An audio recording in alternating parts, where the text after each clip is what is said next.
তুমি যদি জোর করে বলো যে তোমার সাথে আমার কোনো পার্সোনাল অ্যাফেয়ার ছিল না, কোনো পার্সোনাল কথা ছিল না, নেই, তাহলে তো আমি বলবো ডেফিনেটলি পার্সোনাল কোনো অ্যাফেয়ার ছিল, সেই কারণে তুমি এই কথাগুলো বলছো।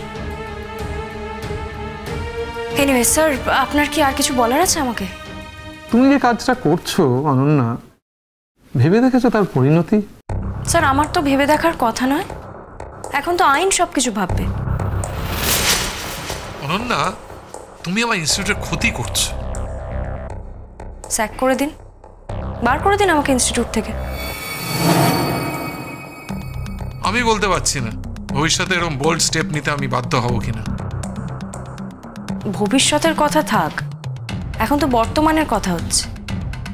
আমার ব্যক্তিগত জীবনের লড়াই আমি লড়ছি, আপনার সাপোর্ট করার না করার এটা আপনার ডিসিশন।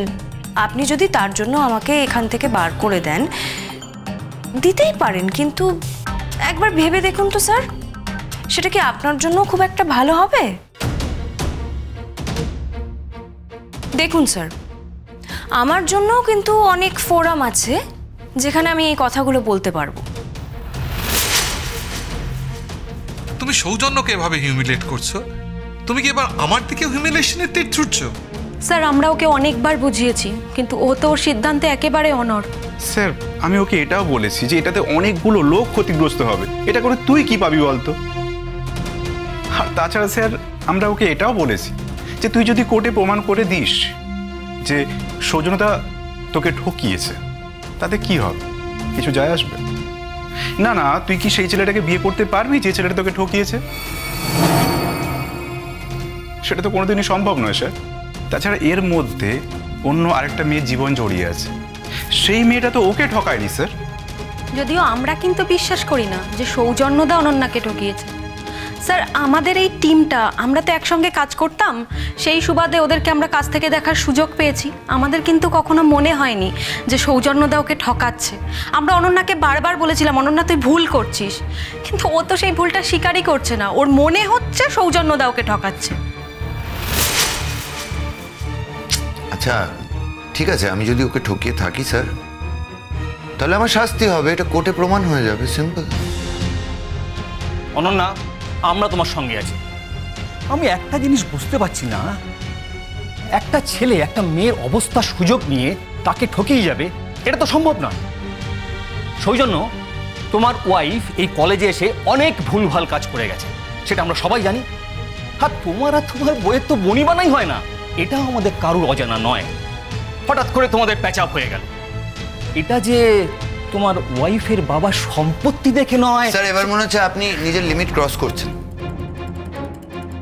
আপনি আমায় চেনেন ব্যক্তিগতভাবে, আপনি তো আমার কলিগ। কিসের ভিত্তিতে এই অ্যালিগেশনগুলো আমার নামে দিচ্ছেন? আমার ইমেজকে মেলাইন করার পেছনে আপনার কি ইন্টেনশন আমি ঠিক বুঝতে পারছি না। আমি আন্দাজ করছি আপনার কোনো ভেস্টেড ইন্টারেস্ট আছে। আপনি কোনো বিষয়ে নাই জানতে পারেন, জানার চেষ্টা করুন, বলুন যে আমি জানি না। কিন্তু আপনি কি অনুমানের ভিত্তিতে এতগুলো কথা বলতে পারেন? আপনাকে মানায়? আমার স্ত্রীর সাথে আমার প্যাচ আপ হোক না হোক, ডিফারেন্স অফ ওপিনিয়ন থাক, যা ইচ্ছে থাক, এটা আপনার দেখার বিষয় নয়। আর সব থেকে বড় কথা, এটা এখন আইনের হাতে, সুতরাং এটা নিয়ে কথা বলার অধিকার আমাদের কারোরই নেই। এক্স্যাক্টলি, ঠিক কথা বলেছো তুমি। হ্যাঁ, সৌজন্য তো ঠিক কথাই বললো, এটা এখন পুরোটাই আইনের হাতে। আমি দেবজিৎ আর মাহিকেও এই কথাটাই বলেছিলাম। ওরা যখন আমাকে বোঝাতে এসেছিল, তখন আমি ওদেরকে বলেছিলাম যে তোরা এর মধ্যে আর ঢুকিস না, কারণ যা ডিসাইড করার এখন আইন ডিসাইড করবে, আইনের হাতে সবটা রয়েছে। আর স্যার, আপনাকেও আমি সেম কথাই বলছি। আরে বাবা, মেয়েটা লেখাপড়া জানে, চাকরি করছে, তুই বিয়ে থা করে নিজের সংসার কর না। তা না, গুনগুনকে একবারে অতিষ্ঠ করে ছাড়ছে। গুনগুনের সঙ্গে যদি বিয়ে না হতো, তাহলেও বাবিনের সঙ্গে ওই মেয়েটাকে আমরা বিয়ে কিছুতেই দিতাম না। বাবিনের তো বিয়ে দেওয়ার কোনো প্রশ্নই ওঠে না, কারণ বাবিন কোনোদিনই ওকে পছন্দ করতো না। যদি তাই হতো, তাহলে বাবিন কি সে কথাটা কাউকে একবারের জন্য বলতো না? শোনো, এই নিয়ে আমাদের কোনো সন্দেহ নেই যে বাবিন কিন্তু ওই তিন্নিকে পছন্দ করেনি, ও জাস্ট বাবিনকে এক্সপ্লয়েট করেছে। আসলে বাবিনের মুশকিলটা কি জানো তো, সবার সঙ্গে খুব মন খুলে মেলামেশা করে। এবারও আসুক, আমি বলে দেবো যে অনেক হয়েছে, এরকমভাবে আর কারোর সঙ্গে মেলামেশা করার কোনো দরকার নেই। ডিন স্যার কি বলছে? ইনস্টিটিউট কি করছে? ওরা কি পদক্ষেপ নিচ্ছে সেটা তো আমরা কিছু বুঝতে পারছি না। ড্যাডি, ইনস্টিটিউট ওর সাথেই আছে, আর ডিন স্যারও ওর সাথেই আছে, ও থাকবে। আসলে ব্যাপারটা কি না, এটা তো একটা পার্সোনাল ব্যাপার, তো ডিন স্যার অফিসিয়ালি মাথা ঘামাতে পারছে না। কিন্তু ডিন স্যারকে যদি সাক্ষ্য হিসাবে ডাকা হয় তাহলে ডিন স্যার আসবেন, আর যেটা ঠিক সেটাই বলবেন। আর তাছাড়া ওদের ওই দুটো বন্ধুও তো আছে, ওই মাহি আর দেবজিৎ, ওরা ওকে খুব ভালোবাসে, খুব রেসপেক্ট করে। যা সত্যি ওরা সেটাই বলবে। দেখো, যতক্ষণ না কেউ এসে দাঁড়াচ্ছে ততক্ষণ তো কোনো ভরসা নেই। এই সমস্ত কোর্ট কেস, পুলিশ সবাই খুব ভয় পায়। অনেকের ইচ্ছে থাকলেও আসতে পারে না। যেটাই কেউ যদি আসতে না চায় তাহলে তো তাদের আসার কোনো দরকার নেই।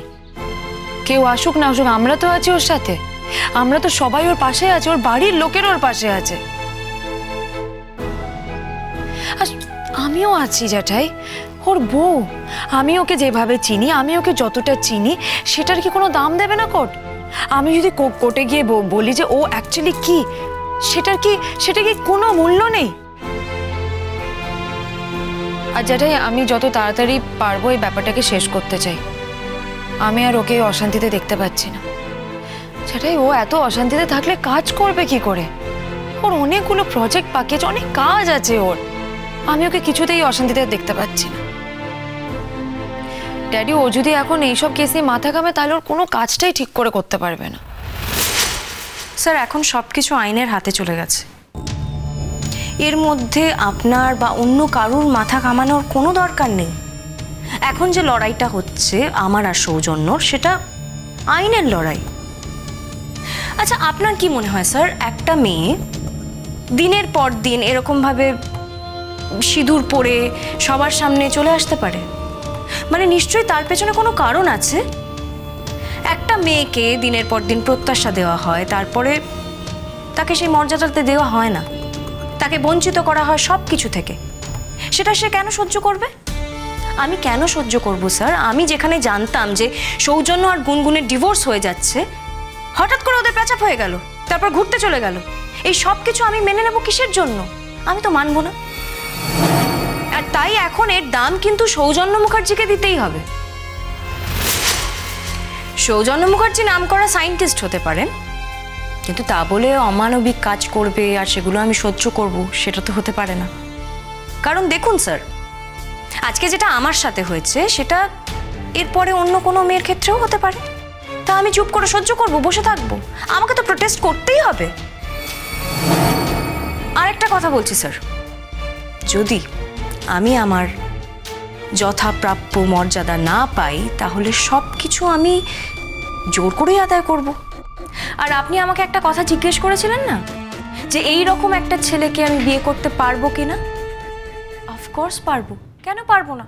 না পারার তো কোনো কারণ নেই। আইন যদি নির্দিষ্ট করে দেয়, সম্পর্কের সীমারেখা যদি বলে দেয় যে সৌজন্য আমাকে ঠকিয়েছে, তাহলে স্যার নিশ্চয়ই আইন আমাকে কম্পেনসেট করতে চাইবে। এবং সেই কম্পেনসেশন হিসেবে আমি একটা কথাই বলবো, যে আমি সৌজন্য মুখার্জিকে বিয়ে করতে চাই। হ্যাঁ, এক্স্যাক্টলি, আমি এই কম্পেনসেশনটাই চাইব। আর অন্য কোনো কম্পেনসেশনের আমার কোনো প্রয়োজন নেই। তবে আরও একটা কথা ভাবছি আমি স্যার, একটা মেয়ের যদি মনটাই নষ্ট হয়ে যায়, তাকে যত বড় কম্পেনসেশনই দেওয়া হোক না কেন, সে মন তো আর বেঁচে উঠবে না। দেখেছেন কাকাবাবু, গুনগুন কতটা বোঝে। অন্য কোনো মেয়ে হলে এই সময় কিন্তু আপসেট হয়ে থাকতো।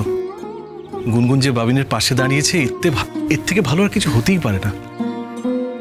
এই জন্য তো আমি সবসময় বলি, গুনগুন আমাদের বড্ড লক্ষ্মী মেয়ে। এত লক্ষ্মী মেয়ে আমি আমার জীবনে কখনো দেখিনি।